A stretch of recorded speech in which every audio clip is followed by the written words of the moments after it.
Hello students, in this video we are going to talk about another important city or another important town which is Masulipattnam. After talking about Hampi and Surat, now let us come to Masulipattnam. So basically the town of Masulipattnam or Machilipatnam. So basically Masuli का मतलब है मछली or fish. Patnam means port town. So basically Masulipattnam was a commercial port town. It lay on the delta of Krishna river. Which river? Krishna. Please don't forget. Hampi is located in Kaveri river and Masulipattnam lays on the delta of the Krishna river. In the 17th century, it was the center of intense activity. Let us look at the location of Masulipattnam in the map. So you can see Masulipattnam is over here. So and in here you can see Krishna river and ये यहाँ पे देखो ये triangle सा जो form हो रहा है ये क्या है, ये डेल्टा है कृष्णा रिवर का. Now near Masulipatnam you can see Golconda is there. So basically Golconda was a very big kingdom and Masulipatnam at that time was a part of it. And in present day और करेंट डे आज की date में Masulipatnam is located in the state of Andhra Pradesh. Please remember this. Now, both Dutch and English East India Company, basically Dutch, I have already told you, Dutch are the people belonging to the country Netherlands or Holland. And English East India Companies attempted to control Masulipattnam as it became the most important port in the Andhra coast. We have already seen the location of Masulipattnam. It is located in the state of Andhra Pradesh and it became very important during that time. So basically in Dutch, English, they all wanted to control it. Now the fort at Masulipattnam was built by the Dutch. So the Dutch people have built a fort in Masulipattnam. Now let us look at the description of Masulipattnam by William Methwood, a factor of English East India, basically an officer. So he has said that it is a small town but populous, means having a lot of population, unwalled, basically there are no walls built in it, ill built and worse situated. Within all the springs are brackish. It was first a poor fisher town. So basically in the past Masulipattnam was a very poor fisher town, but because of its location it became important. And afterwards, the convenience of the road, a place where the ships can anchor, it made it a residence for merchants, and so continues since our and Dutch nation frequent this coast. So basically, the town of Masulipattnam became important because it had a very good place where ships can come. Ships can be stationed. Okay. Now, the Qutub Shahi rulers of Golconda imposed royal monopoly. Monopoly means control, total control on the sale of textiles, spices and other items to prevent the trade passing completely into the hands of various East India companies. So basically, ये जो कुतुब शाही rulers थे, they wanted total control over the trade going on in Masulipattnam. So that ये जो trade है ये English East India company और Dutch East India company के हाथों में ना चला जाए. Now fierce trade competition among various trading groups.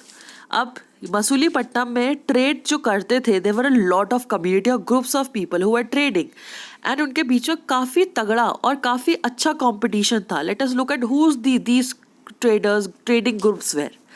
The first were Golconda nobles. Golconda was a kingdom and यहाँ पे जो nobles थे, ठीक है, they were the first ones. Second, Persian merchants. Then Telugu Komati Chettis, another trading group. And finally the European traders. They all made the city populous and prosperous.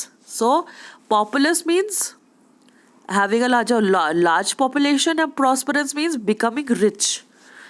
As the Mughals began to extend their power to Golconda, which was their representative, so kingdom of Golconda represented the Mughal Empire. The governor, Mir Jumla, please remember the name. Mir Jumla was the governor of Golconda, who was also a merchant, began to play on the Dutch and English against each other. Now what happened was, Mir जुमला ने क्या किया, उसने Dutch और east India company को एक दूसरे के अगेंस्ट कर दिया था.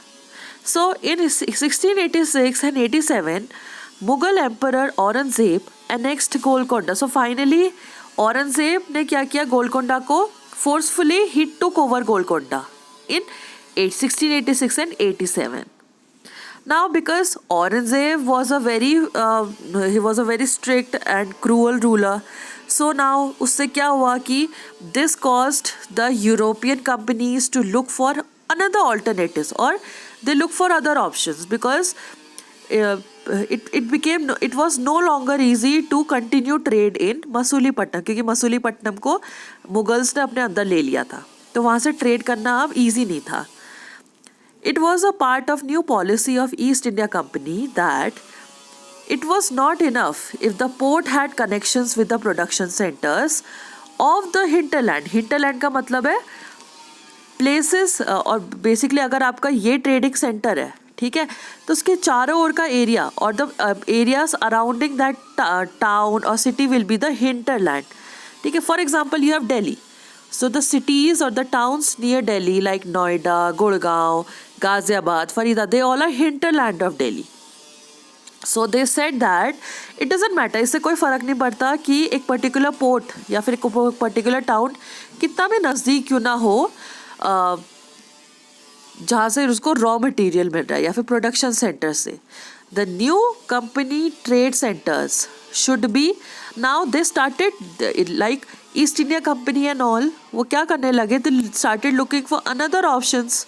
So what were the qualities they were looking for a place? For example, the new trade center should combine political, administrative and commercial roles. So it should be politically important, it should be commercial, administrative town and commercial town also.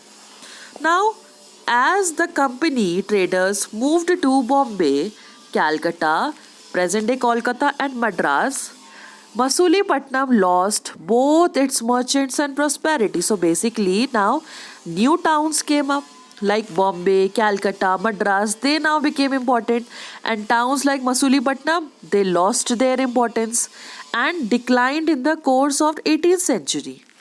And today Masulipattnam is nothing more than a dilapidated, destructed. It is not in a very good condition.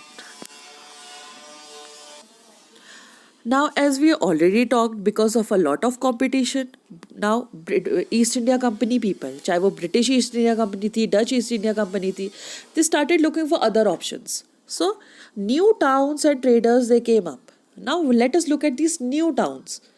In the 16th and 17th centuries, European countries were searching for spices and textiles, which had become popular both in Europe and West Asia. So basically spices और textile ये दो ऐसी चीज़ें थी जिसमें सबसे ज़्यादा trading होती थी.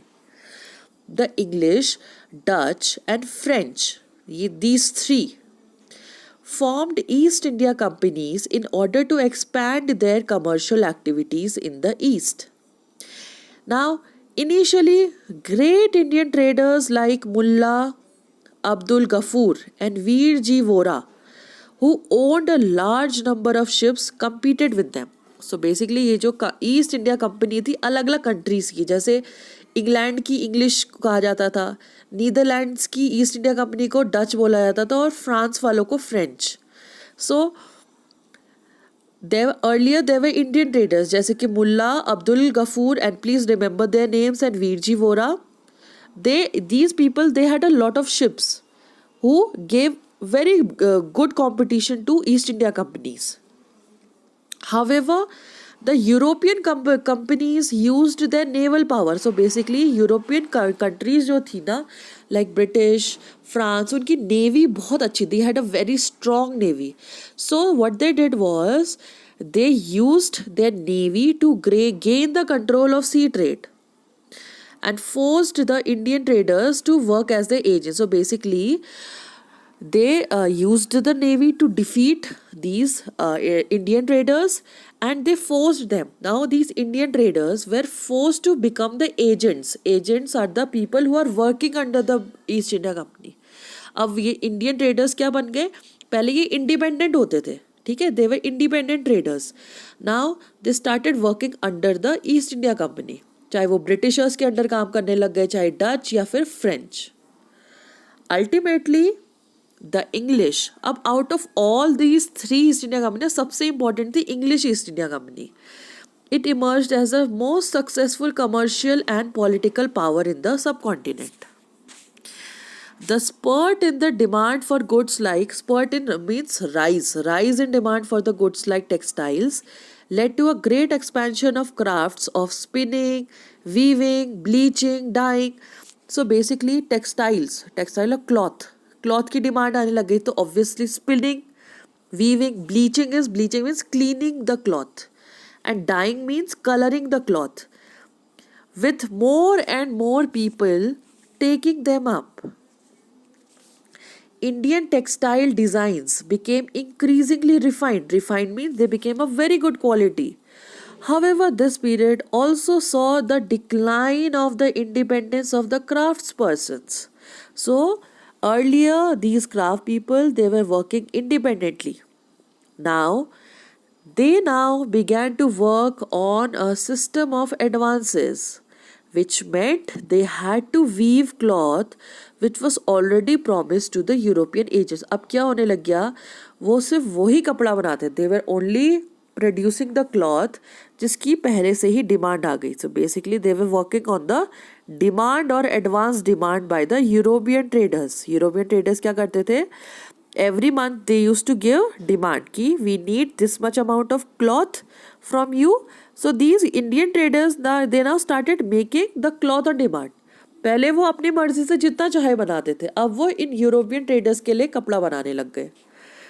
Weavers no longer had the liberty of, they no longer had liberty means freedom of selling their own cloth or weaving their own patterns. So basically अपना खुद का कपड़ा अपने हिसाब से बेचना और अपने खुद के पैटर्न्स बनाने की जो पहले फ्रीडम थी वो उनकी चली गई थी.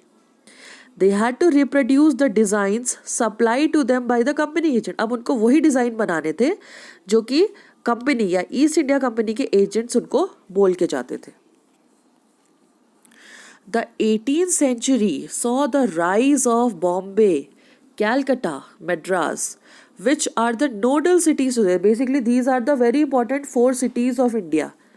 Very important four are including Delhi, Mumbai, Kolkata, Madras. ये four सबसे important commercial और cosmopolitan cities है India की. And this was in the 18th century when these towns or cities actually they saw a rise. Crafts and commerce underwent major changes as merchants and artisans. Artisans or merchants जैसे कि weavers, they were moved into the black towns. Now, very important things.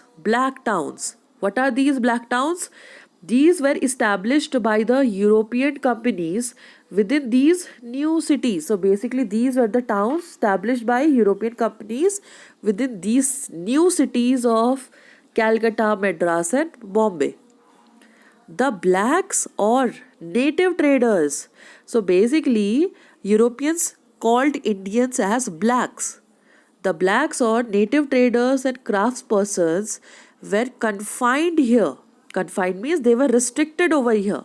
While the white rulers, so basically Britishers called themselves as white, they occupied the superior residence of Fort St. George in Madras or Fort St. William in Calcutta. So basically जो blacks थे, ठीक है, blacks means normal or common people of India, they basically lived in these towns.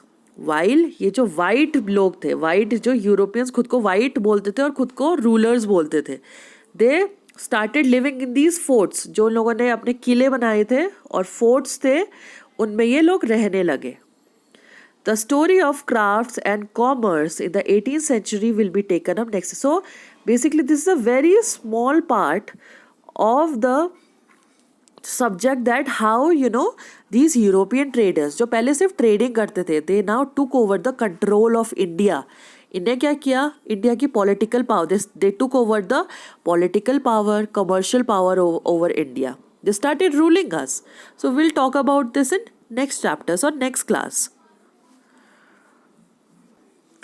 But please remember which towns are called black towns and why are they called black towns. Black towns होते थे which were established by European companies.